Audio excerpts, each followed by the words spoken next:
e vem entender por que eu acredito que Boruto é um grande potencial desperdiçado.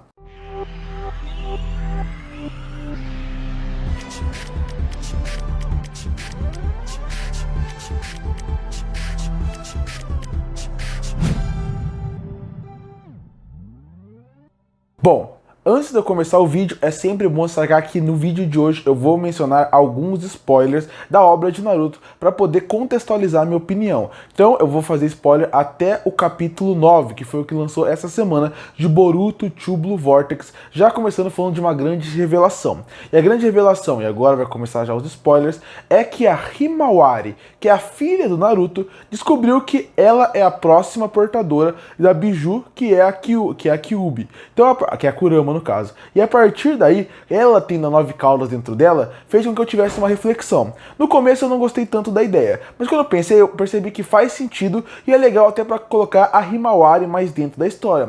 Só que ao mesmo tempo eu pensei, nossa, Boruto tem algumas ideias boas. Quando você pensa do começo de Boruto até o momento que chegou agora em 2 Blue Vortex, ou até assuntos que o anime abordou de forma diferente do mangá, você percebe que Boruto é um mangá que tinha sim um potencial por alguns assuntos abordados, mas não funcionou de maneira nenhuma. E no vídeo de hoje eu vou provar como que o Boruto tinha esse potencial de ser uma grande obra e infelizmente para mim ela só é uma obra ruim. Bom, vamos começar falando um pouco sobre o fim de Naruto. Para quem não lembra, Naruto foi um mangá muito importante quando a geração dele foi lançada. Ele é um dos mangás mais importantes da sua geração. Tanto que a Shonen Jump, que é uma das maiores revistas que envolvem o mangá shonen, Naruto é um exemplo lá dentro. No começo dos anos 2000, até mais ou menos no seu encerramento, Naruto foi considerado um dos 3 pilares da Jump. É o que fazia dar dinheiro, é o que fazia dar influência e que fazia com que novas gerações se seguiam. Junto com ele, os outros 2 pilares da Jump eram simplesmente o One Piece, que até hoje é um dos mangás mais vendidos da Jump, e você também tinha o Bleach, que infelizmente ao longo do processo da sua publicação foi caindo um pouco de popularidade, apesar de ter um fandom muito apaixonado pela obra. Depois disso, Naruto foi tendo sua obra, teve o Naruto praticamente, posso dizer, clássico, aí depois teve o Naruto Shippuden, que se encerrou após a guerra. Quando se encerrou Naruto, ele se encerrou de uma maneira bem interessante, mas bem diferente. Não diferente, mas a forma como o Kishimoto escolheu fechar sua obra é um pouco diferente do que muita gente esperava. Porque por ser um mangá shonen, e quando um personagem fala o seu objetivo, você espera que quando ele chega no seu objetivo, seja para a obra se encerrar. Você espera que, por exemplo, quando o Luffy fala sobre o One Piece, você espera que no final de One Piece ele pelo menos encontre o One Piece. A gente sabe o que ele é. E a gente esperava ver o Naruto como Hokage, afinal, desde o começo ele fala, desde o primeiro volume, desde o primeiro capítulo, ele fala que o seu sonho é ser Hokage. Mas não foi isso que o Kishimoto foi. Ele foi para um outro caminho. O penúltimo capítulo mostra logo depois da batalha do Naruto contra o Sasuke. E logo depois daquela batalha que é muito boa no mangá e que é excelente em animação no anime, eles meio que se despedem. O Naruto fala que ele ainda vai estudar, o Kakashi vira Hokage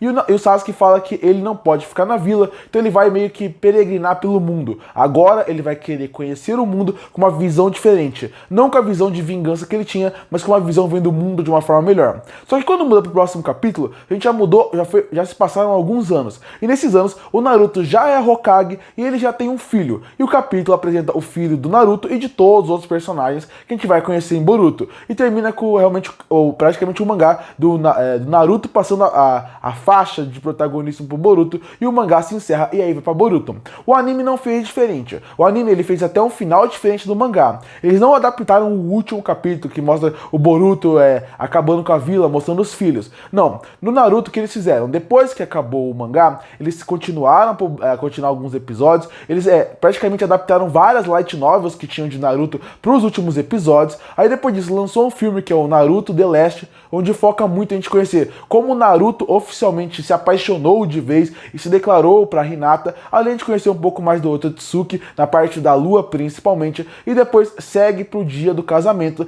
e o anime se encerra com o Naruto e a Hinata casando. Tanto que logo depois que eles acabam, encerra o episódio que é muito bonito, principalmente pela despedida, pelo pedido, na verdade, do Naruto pro Iruka para ser o pai dele no casamento. Logo depois de tudo isso, o episódio se encerra e também tem uma cena do Naruto passando a faixa de você é seu protagonista pro Boruto. Se encerrando isso, a gente entra no mangá. Depois que acabou o anime, o Boruto já tinha sido lançado. Os primeiros capítulos, os primeiros volumes tinham saído. E o que eles resolveram fazer no anime? Em vez de eles começar lançarem um anime de vez, eles lançaram um Boruto, que chamava Boruto, Naruto Next Generation. E esse anime, esse filme como um todo, ele ia abordar o arco do exame Chunin do Boruto, que é um arco interessante, porque apresenta vários elementos, tem uma excelente sequência de ação, que depois no anime ficou melhor. E aí depois do filme, começou o anime e o mangá sendo publicado ao mesmo tempo. O anime, ele é bem diferente do mangá como um todo, porque o anime, ele criou outros arcos, criou outras abordagens, e ele ainda por cima demora até para engrenar. O mangá, ele é bem mais rápido, ele é bem mais conciso do que o anime é. Inclusive, se você tem interesse de começar a ler Boruto a partir desse vídeo, vá atrás do mangá mesmo, prefiro ele do que o anime, apesar de ter ótimos momentos de animação no anime como um todo. E quando começou o anime, todo mundo torceu o nariz, porque toda continuação de mangá hoje em dia, ela parece que ela segue um padrão de parecer muito caça-níquel. O que é caça-níquel? É aquela máquina que ela é feita para você se repetir a jogada e sem parecer que vai perder dinheiro. Enquanto a máquina ganha muito dinheiro, você perde muito dinheiro. E parece que é isso que Boruto é, e as continuações de anime na sua maioria são. Elas não são pensadas para ter uma história nova, para expandir o universo, explorar o que a gente conhece. Não, parece que o pensamento deles desde o começo é: vamos ganhar o máximo de dinheiro com essa marca que faz muita popularidade. E Boruto, assim como muitas continuações, parecem que tinham isso desde a sua concepção. Vou dar alguns exemplos para mostrar. Como normalmente, quando parece que não tem uma criatividade, joga o filho do personagem principal e vamos seguir a história a partir daqui. O próprio Boruto. O Boruto, você não vê que tem uma história para acompanhar dele. Não tem algo que você vai criar do nada. Não, realmente parece que você só tá querendo seguir uma história que não tem mais o que tirar dali. Pelo menos isso que passa na premissa inicial. Só é o filho do Naruto seguindo os passos dele. Quando você chega no Shaman King Flowers, que lançou recentemente, tem um mangá que lançou faz tempo, mas o anime lançou recentemente, você percebe que também tem uma parte de uma narrativa onde é um filho seguindo praticamente os passos pós do pai. Quando você pega a continuação de Inuyasha, é a mesma coisa. É diferente, por exemplo, do que você pega da Sakura Card Captor. Sakura Card Captor, se quisesse ser a forma mais caça-níquel, eles falavam que a Sakura agora é adulta, ela teve uma filha, a filha agora é a portadora das cartas Clow, e ela vai ter que seguir a jornada para pegar as cartas a partir de novo. Isso seria o caça-níquel. O que eles fazem? Não, o Clear Card do Sakura Card Captor coloca ela mais velha, coloca ela adolescente, e coloca ela buscar umas novas cartas, mas discutindo assuntos mais maduros, agora que ela é uma adolescente e não uma criança. Isso é você pensar na obra em tentar amadurecer o discurso dela. Não o que esses animes fazem de simplesmente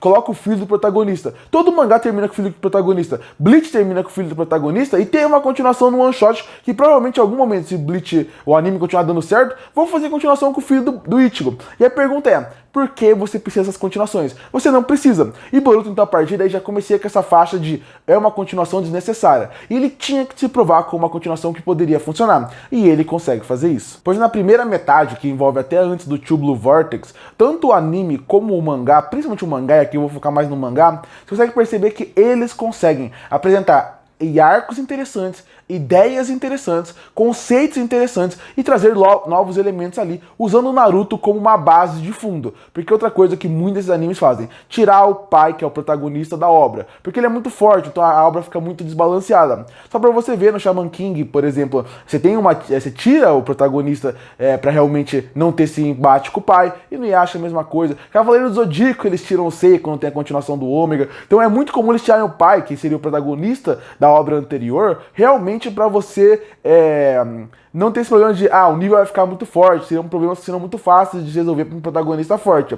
Aqui eles mantêm o Naruto e até trazem uma discussão interessante de o Naruto virou Hokage, mas a vida dele não foi perfeita. Muita gente reclama desse discurso, eu acho interessante, porque realmente é uma abordagem nova, apresentam personagens novos, alguns muito desinteressantes, mas a maioria como um conceito de design, como um conceito de personagem muito interessante. E então a partir daí eles apresentam coisas boas. Os vilões, com a primeira ideia, eles parecem que vão trazer algo novo, principalmente quando trazem o karma pra dentro da obra. E a primeira metade, ela surpreende por vários motivos. Eu acho que tirando o arco do Exame Chunin, eu não considero que nenhum é um arco tão marcante assim como poderia ser. Mas mesmo assim, tem elementos muito interessantes. Quando o Kawaki entra na história, a forma como ele se relaciona com o Naruto, a parte meio de um pai adotando seu filho, até a relação do Naruto mais forte com o Kawaki do que a relação com o Boruto, porque o Boruto sempre teve uma família desde o começo e o Kawaki não teve. Esses discursos são muito interessantes interessantes na primeira metade. E isso realmente chama atenção, apesar da narrativa não ser tão bem trabalhada assim. É logo depois que o Kawaki faz com que a vila esqueça, junto com a Eida, faça com que a vila esqueça da existência do Naruto e ele aprisione ele com a Hinata num mundo paralelo, meio que acaba esse arco e começa esse segundo arco que tá no começo com 9 capítulos, chamado Boruto to Blue Vortex. E até agora não mostrou porque veio. Um capítulo pra mim tá sendo pior do que o outro e mostrando até coisas interessantes de um Boruto um pouco mais velho, um pouco mais treinado pelo Sasuke. Mostra algum conceito de tirar o Naruto da história pela primeira vez como um todo, ele tá fora de algum arco principal. Tudo isso é muito interessante. E ainda mais agora que apareceu a Kyuubi na Himawari. E aí, então, chegando no capítulo que tá agora, e você pensa, o que aconteceu ali, né? Porque quando você vê, você percebe que a Kyuubi é interessante, a forma como colocam ela de volta pra obra, assim como podem trazer outras bijus, é interessante, mas e o que tem além dali? Porque quando você lê os capítulos, você percebe que parece que é uma grande repetição de fatos que estão acontecendo. Do capítulo 1 do Two Blue Vortex até o 9, todo o capítulo, pelo menos o Boruto, saiu da vila e voltou, saiu da vila e voltou. O Kawaki sempre apanha de alguém. Parece que ele menos sabe o que está acontecendo. O Boruto explicou o que está acontecendo do fora da vila para pessoas diferentes várias vezes. Explicou para representantes, explicou para Sarada, explicou para Shikamaru, para Temari, na verdade para Ino. O Kawaki sabe o que está acontecendo, a Eida sabe o que está acontecendo. Tem uma grande repetição de fatos. Os novos vilões apareceram e eles não têm nenhum carisma. Então a partir daí você pensa, por que essa obra está existindo até agora? Porque ela tem que existir. E parece que ela não mostra porque ela tem que existir. Então aí eu entro no ponto de um potencial desperdiçado. Quando você vê o Two Blue Vortex, você vê, e como você vê o Boruto, vamos dizer assim, Boruto primeira fase, você percebe que ele tem potencial ali. Potencial em vários elementos. Mas nenhum é bem utilizado. E agora eu vou mostrar quais são algumas áreas que Boruto apresenta bem, mostra que tem um potencial, mas ele não sabe desenvolver. E a primeira área seriam os personagens secundários. Se você pegar do começo do Boruto até o momento, a quantidade de personagens novos interessantes que Boruto apresenta é muito grande. Um exemplo, o Mitsuki com o Orochimaru, uma ideia de pai e filho diferente. Era um conceito bem interessante, o Mitsuki ser um clone, o Mitsuki ter o potencial de realmente mostrar um outro lado do Orochimaru, mas realmente aquilo é muito bem apresentado num capítulo à parte, mas ele nunca é bem explorado, nunca ele é bem desenvolvido. Tanto que nesse capítulo para trás, o Mitsuki menciona um pouco do Boruto ser a luz dele, como ele imagina que é o Kawaki, mas ele tá falando do Boruto. Esse discurso seria muito interessante se ele fosse trabalhado na obra como um todo, algo que não acontece. No fim, esse é um argumento, esse é um ponto que não é bem utilizado. A representante que eu mencionei, ela tem todo um arco bem interessante, envolvendo traição, envolvendo como ela foi apresentada e desenvolvida. Mas quando sai desse arco que ela foi apresentada, ela praticamente vira um personagem que não tem camada, não tem vida. O mesmo vale para Sarada. A Sarada começa com uma motivação muito nobre. A próxima Uchiha que quer virar Hokage. O último Hokage Uchiha foi o Madara. Ela ainda se inspira no Naruto. Então é tudo muito interessante, é um conceito muito legal. A personagem é muito interessante, a relação dela com a Sakura, a relação dela com o Sasuke. Ela tem um arco muito legal, que é o arco também à parte, que funciona bem. Mas ela é uma personagem que depois desse arco não é bem trabalhada, não é bem desenvolvida, não é bem colocada dentro da obra. Então isso também me incomoda muito. A amizade de Shikadai e Boruto é uma amizade que ela é apresentada na obra, mostra que desde o começo eles são praticamente os melhores amigos da obra, e eles são melhores amigos fora da obra, porque a gente nunca vê eles ter um diálogo legal, um diálogo que funciona bem. Então você vê que os personagens, em questão de design, não são mal feitos. Alguns são bem genéricos, e os nomes também eu acho um pouco genéricos, poderiam ser um pouco mais criativos. Mas em relação a arco pessoal de cada um, você vê que cada um tinha um arco com um potencial gigantesco de ser desenvolvido, de ser trabalhado, mas eles nunca conseguem fazer isso. Nenhum personagem secundário pra mim é bem desenvolvido, inclusive o Kawaki. Nem o Kawaki tem mais tempo de tela é bem desenvolvido. Alguns personagens você esquece que existe na obra de tão jogado que eles são. Isso eu tô falando de personagens secundários presentes, porque tem alguns que foram apresentados muito rapidamente que também não são bem trabalhados. Um exemplo, o filho do Gaara. O filho do Gaara tem todo um potencial por trás envolvendo a areia de ferro, como vai se desenvolver aquilo, e eles não sabem trabalhar aquilo. É um personagem que aparece no Exame Chunin, mostra um potencial, mostra uma possível rivalidade barra amizade dele com o Naruto, com o Boruto, e isso nunca é desenvolvido. Então esse é o primeiro potencial potencial gigantesco desperdiçado. Nenhum personagem secundário de Boruto é bem trabalhado e é bem desenvolvido. O segundo ponto é um protagonista não tão carismático. Eu não odeio o Boruto como muita gente odeia, mas é inegável que ele não tem metade do carisma que o Naruto tinha. O Naruto poderia ser um pouco irritante no começo do clássico, mas mesmo assim, ele conseguia, através da sua motivação, fazer com que você sempre torcesse por ele, sempre entendesse o lado dele. O Boruto não tem isso. O Boruto é um personagem que ele é uma cópia mal feita do Naruto, e até aí tudo bem. O Boruto poderia trazer boas discussões, envolvendo o karma,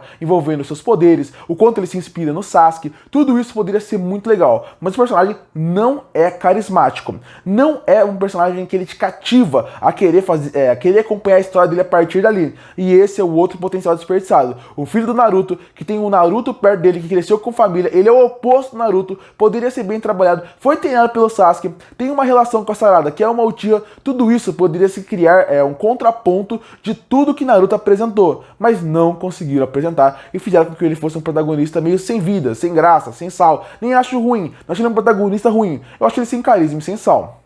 Outro ponto que eu acho que é um potencial que Naruto trabalhou muito bem e Boruto meio que não consegue trabalhar é a ideia do ciclo do ódio se repetir.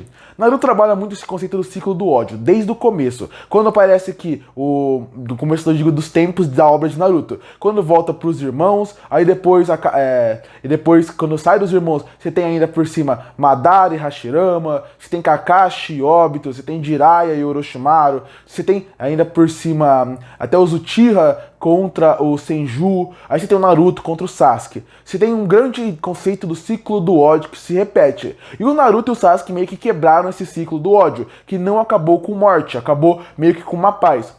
Quando o Boruto chega, ele volta com o conceito do ciclo do ódio, principalmente com a presença do Kawaki. Mas é um conceito que já foi tão trabalhado e tão tirado em Naruto, que obviamente aqui seria um problema. Ou seria um repeteco, ou seria algo não tão bem feito. E foi algo não tão bem feito, porque eles já tiraram o máximo que isso poderia ter. Inclusive, você tem até outros personagens dentro de Naruto que também trabalham o conceito do ciclo do ódio, como o terceiro Hokage, que também tem um arco dele que envolve um pouco isso. E aqui em Boruto eles não conseguem trabalhar esse conceito, que foi trabalhado repetidamente até exaustão em Naruto. Aqui eles não conseguem fazer um arco que é básico da obra aqui, porque realmente não é o Kishimoto cuidando da história, você vê que não conseguem, a partir daí, trabalhar essa ideia. E pra mim, outro conceito que mostra um potencial desperdiçado é a base da história de Boruto. Como o Boruto começa, tanto no anime como no mangá, é o Boruto e o Kawaki se enfrentando e falando que o sétimo Hokage morreu. Ou seja, o Naruto está morto. Ou seja, chega num ponto da obra onde você fala: beleza, o Naruto vai morrer e vai ter um grande confronto. Então a obra vai se trabalhar a partir dali. Mas entra o questionamento: por que a gente quer ver essa história? Porque tudo bem, esse conceito é legal, esse conceito inicial é legal. O Naruto morreu, então a gente vai ter um grande confronto do Kawaki contra o Boruto. Mas a partir daí, eles não conseguem desenvolver bem essa ideia. Parece que para chegar do ponto A ao ponto B, vai ser sempre uma exaustão para chegar no ponto B, que seria a parte que o Naruto vai morrer, ou parece que não vai morrer, e o Boruto vai lutar contra o Kawaki. Esse ponto principal, o ponto principal da história, que fez com que todo mundo se interessasse, querer saber mais, meio que se perdeu no caminho e hoje não tem mais relevância, não tem mais aquele impacto que você realmente quer saber como chegou lá. E no fim, é por isso que eu coloco que Boruto é um grande potencial desperdiçado, porque diferente de muitas obras que só são genéricas na história que eles contam, aqui eles conseguem apresentar vários elementos interessantes, mas nenhum é bem desenvolvido ou trabalhado. Curte para fortalecer o canal, se inscreve para não perder os próximos vídeos. E aí, o que você acha de Boruto? Prefere o mangá ou o anime? Tá acompanhando o mangá? Comenta aqui embaixo e eu volto no próximo vídeo.